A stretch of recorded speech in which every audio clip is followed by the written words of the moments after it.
بسم اللہ الرحمن الرحیم الصلاۃ والسلام علیکہ یا سیدی یا رسول اللہ وعلی آلک و اصحابک یا سیدی یا حبیب اللہ۔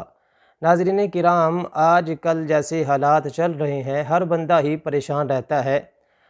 آج میں آپ کے سامنے ایک ایسا وظیفہ پیش کرنے جا رہا ہوں، اگر ہم اس پر عمل کر لیں تو انشاءاللہ اللہ رب العزت کے فضل و کرم سے پریشانیوں سے ہمیں کافی حد تک چھٹکارا حاصل ہو جائے گا۔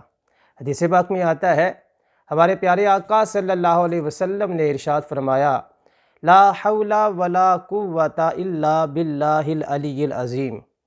یہ وظیفہ 99 بلاؤں کو دفع کرتا ہے۔ ناظرین کرام، 99 بلائیں اس وظیفے کی برکت سے دور ہو جایا کرتی ہیں۔ یہ ہمارے پیارے آقا صلی اللہ علیہ وسلم نے فرمایا ہے کہ کسی عام بندے نے ہمیں وظیفہ نہیں بتایا، اور سب سے جو ادنا بلا ہے وہ کیا ہے؟ پریشانی ہے۔ علماء کرام فرماتے ہیں کہ جو بندہ کثرت کے ساتھ لا حول ولا قوت الا باللہ العلی العظیم پڑھا کرے گا، اس کی برکت سے اللہ رب العزت اس کی پریشانیاں دور فرما دے گا۔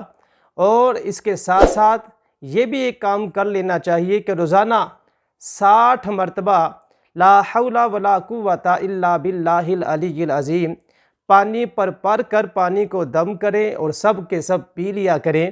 انشاءاللہ اس کی بھی برکتیں آپ کو نصیب ہوں گی، اور اس کی برکت سے اللہ رب العزت آپ کو پریشانیوں سے چھٹکارا عطا فرما دے گا۔